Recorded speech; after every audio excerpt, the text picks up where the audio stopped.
আসসালামু আলাইকুম বন্ধুরা, কেমন আছেন সবাই? আশা করি আপনারা সবাই ভালো আছেন। আল্লাহর অশেষ রহমতে আপনারা সবাই সুস্থ আছেন। আলহামদুলিল্লাহ, আজকেও কিন্তু বেশ ভালো পরিমাণে ভিএফএস গ্লোবাল থেকে, ঢাকা থেকে, চট্টগ্রাম থেকে, সিলেট থেকে বেশ ভালো পরিমাণে একটা কালেকশনের সংখ্যা দেখা যাইতেছে। শুধু এটাই না, আজকে যারা কালেকশন করতেছে তারা 2023 এবং 24 সাল মিলায়া, 23, 24, 25 সাল মিলায়া, এবং এর সাথে সাথে ভিএফএস গ্লোবাল থেকে যে আপডেটটা দেওয়া হয়েছে মানববন্ধনের যে বিষয়টা নিয়ে, সেটা নিয়ে আলোচনা করা হবে ভিডিও শেষে। 9 জনের এসএমএস আসছে আজকে, যেই পাসপোর্ট সাবমিটের যে এসএমএস গুলা, সেগুলা একসাথে 9 জনের এসএমএস আসছে একই মালিকের।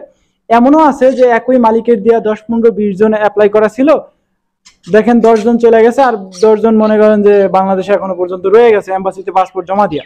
তো এইরকমই সিস্টেমে আর কি 9 জনের একসাথে ভিসার এসএমএস আসছে। তো শুধু যে এটা কিছু করা লাগে নাই বা না কইরাই চলে আসছে এরকম কিন্তু না। পেপুত্রা থেকে ওইখানে যা মালিক দিয়া সঠিক কাগজপত্রগুলা জমা করা লাগছে। এরপরে এম্বাসিতে একটা মেইল পাঠানো হয়েছে যে আপনার এই লোকগুলা দিয়া দেন, ভিসাগুলা দিয়া দেওয়ান, মানে দিয়া দেওয়াই লাগবে। মালিক আইসে পেপুত্রার যে কাগজগুলা চাইছে, পেপুত্রা মালিক আইসে সেই ডকুমেন্টগুলো দিয়া গেছে। এরপরে কিন্তু 9 জনের একসাথে ভিসাগুলা হয়ে গেছে। তো আলহামদুলিল্লাহ, আজকে বেশ ভালো পরিমাণে সাবমিটের এসএমএস গুলাও আসছে, এরা কিন্তু সাবমিটও করছে। আচ্ছা, এর সাথে 2024 সালের আরো একটা পাসপোর্ট আছে, সেটার জমা দেওয়া ছিল 22 অক্টোবর। 22 অক্টোবর আগের নুলো আসতা 24 সালের অ্যাপয়েন্টমেন্ট পাওয়া ছিল। এরপরে দেখা গেছে পাসপোর্ট সাবমিট করছে গত কয়েকদিন আগে, এবং আজকে কালেকশন করে সপ্তাহের শেষ একটা কালেকশন তার ভিআইপিতে জমা দেওয়া ছিল, সপ্তাহের শেষ একটা কালেকশন। আলহামদুলিল্লাহ, সেই কালেকশনটা করে ভিসাটা পাইছে। শুধু এটাই না, আরো অনেক পাসপোর্ট আছে যেগুলা মোটামুটি আকারে ভিসা পাইতেছে, কালেকশন করতেছে, সাবমিট করতেছে। এর সাথে দেখেন আরো একটা পাসপোর্ট কাসেন্দ্রা সিটির, এটা হচ্ছে রিটার্ন পাসপোর্ট। পুনরাবার সাবমিট করার পরে আজকে কালেকশন করে ভিসা পাইছে। তার জমা দেওয়া ছিল 2023 সালের নভেম্বর মাসে 2024 সালের রিটার্ন পাসপোর্ট। পরবর্তীতে আবার ডাকছে সাবমিট করার জন্য।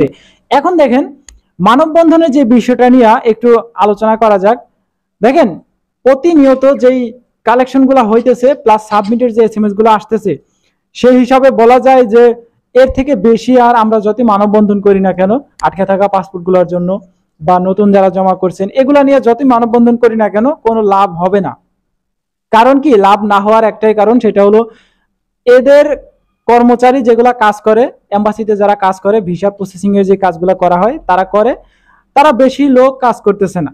এখন বর্তমান সময়ে গত পরশুদিন একটা আপডেট দিছিল এম্বাসি থেকে, যে আপডেটটা দেওয়া হয়েছে পররাষ্ট্র মন্ত্রণালয় থেকে, যে যাদের আটকে থাকা পাসপোর্ট গুলো আছে এম্বাসিতে এখনো পড়ে আছে, এদের নিয়ে খুব দ্রুত কাজ করা হবে। এখনো 30,000 প্লাস পাসপোর্ট এখনো আটকে আছে ভিএফএস গ্লোবালে, এগুলা খুব দ্রুত সমাধান করবে, কিন্তু কোনো ডেট আমাদেরকে দেওয়া হয় নাই। এরপর আমাদের আরো একটা সাবধান করছে, সেটা হলো যদি এই যে মানববন্ধন, এরপরে রাস্তাঘাট ব্লকেড, ভিএফএস গ্লোবালের উপরে কোনো প্রকার চাপ পড়ে, বা এই যে আমরা যে মানববন্ধনের একটা ডাক দিছিলাম 26 তারিখে, 26 থেকে 31 তারিখ পর্যন্ত মেলোনি সরকার আসবে, ইটালি সরকার, জর্জিয়া মেলোনি আসবে। তো তখন আমরা একটা মানববন্ধনের ডাক দিছিলাম, অনেকেই ডাক দিছেন। এর আগেও একটা মানববন্ধন করা হয়েছিল। পরবর্তীতে দেখা গেছে এইগুলা করলে দেখা গেছে কি হবে, হয়তোবা পররাষ্ট্র মন্ত্রণালয় জানলো বা আমাদের এই যে মেলোনি সরকার জানলো। যাই হোক, যেভাবেই হোক আমরা এটা আমরা জানানোর জন্য করতেছি। কিন্তু এখন দেখেন, যেহেতু এটা পররাষ্ট্র মন্ত্রণালয় থেকে একটা চিঠি দিছে, একটা আপডেট তারা দিয়ে দিছে যে এই যে 2023 এবং 24 সালের মানে অক্টোবর, 2024 সালের অক্টোবর 22 অক্টোবর আগের যে কাগজগুলা, এগুলা খুব দ্রুত নিষ্পত্তি করবে, এগুলা নিয়ে কাজ করতেছে। এখন 8 থেকে 10,000 পাসপোর্ট তারা নিষ্পত্তি করছে এতদিন পরে। এখন এরা কাজ যতই দ্রুত করতে চাক না কেন, এরা কিন্তু কাজ দ্রুত করতে পারবে না, কেননা ওই যে তাদের লোক সংখ্যা কম, কাজের পসিবিলিটি, ক্যাপাবিলিটি একদমই কম ভাই, একদমই কম। চাইলেও 1-1.5 উপরে প্রতিনিয়ত ডেলিভারি দিতে পারবে না। তাই এখন 20,000 পাসপোর্ট যেহেতু আছে, 1-1.5 করেই ডেলিভারি আমাদেরকে নিতে হবে। আমরা যতই মানববন্ধন করি, এটা ওটা করি, কোনো কাজ হবে না। বলতে গেলে কাজের ভিতরে একটাই হবে, ওই মেলোনি সরকার জানলো যে পাসপোর্ট গুলো এত পরিমাণ আটকে আছে। এখানে যেমন একটা লাভেরও একটা সংখ্যা আছে, তেমনই কিন্তু একটা ক্ষতিরও একটা দিক আছে। কেননা স্পষ্টভাবে পররাষ্ট্র মন্ত্রণালয় থেকে জানাই দিছে, যদি কোনো প্রকার পরবর্তীতে মানববন্ধন করা হয়, এরকম চাপ প্রয়োগ করা হয় এম্বাসির উপর, যদি কোনো প্রকার চাপ প্রয়োগ করা হয়, পরবর্তীতে যেই পাসপোর্টগুলো আটকে আছে 2023 এবং 24 সালের, এই পাসপোর্টগুলোর উপরে ইফেক্ট পড়বে। এই পাসপোর্টগুলো রিজেক্টের সংখ্যা বেশিরভাগ সংখ্যকই দেখা গেছে এগুলা ব্লক লিস্টের ভিতরে পড়ে থাকবে এবং পরবর্তীতে গণহারে রিজেক্ট করে দিবে। ওকে, যদি আপনার অরিজিনাল পাসপোর্টে হয় দেখা গেছে রিজেক্টের সংখ্যা দেখা যাবে। এরাই আর কি আপডেটের মাধ্যমে জানাই দিছে যে গত পরশুদিন একটা আপডেট দিছে, সে আপডেটটাই।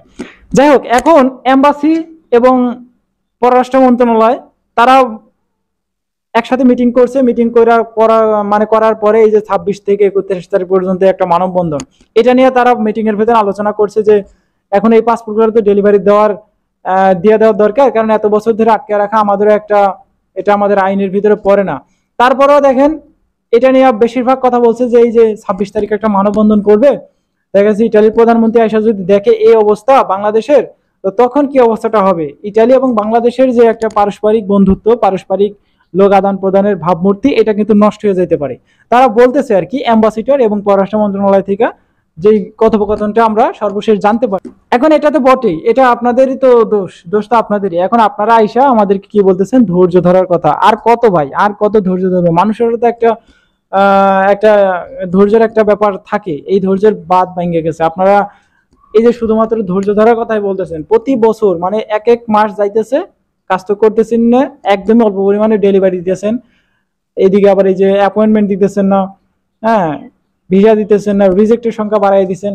এই হিসাব করলে দেখা গেছে আপনাদের মানববন্ধনটা করা অবশ্যই জরুরি। আবার ওই দিক থেকেও যদি দেখেন যে ইটালি এবং বাংলাদেশের শুধু নিজেদের চিন্তা করলে হবে না, পরবর্তীতে যারা জমা দিবে বা যারা অ্যাপয়েন্টমেন্ট পাইছে নতুন জমা দিবে, এদের উপরেও কিন্তু ইফেক্ট পড়তে পারে। বা এমনও আছে ইটালি এম্বাসি বাংলাদেশ থেকে একবারই উঠিয়ে দিতে পারে, চলে যেতে পারে।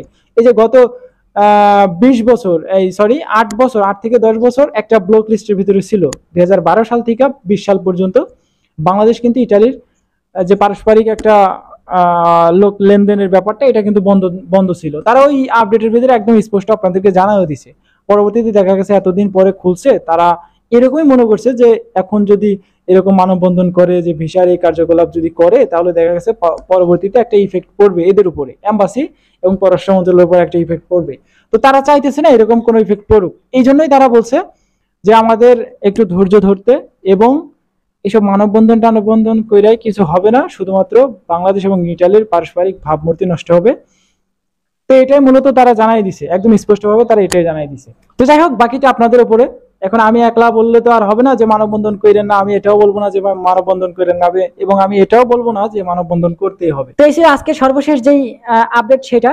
এবং আজকে সর্বশেষ এখনো পর্যন্ত অনেক পাসপোর্ট কালেকশন করতেছে, এই পাসপোর্টগুলা এখনো পর্যন্ত আমার কাছে নিউজ আসে নাই। তো সেই নিউজটা পাওয়ার সাথে সাথে আমি আপনাদেরকে জানার চেষ্টা করবো। এই ছিল আজকের ভিডিও, দেখা হচ্ছে ছোট্টখাটো একটা ইনফরমেশন ভিডিওতে। ততক্ষণ পর্যন্ত আপনারা সুস্থ থাকবেন, ভালো থাকবেন। মজুমদার ফ্রম ইটালিয়ান ইউরোপ এই দুইটা ইউটিউব চ্যানেলে পাশেই থাকবেন। মানববন্ধন যদি করতে চান করতে পারেন, কোনো সমস্যা নাই।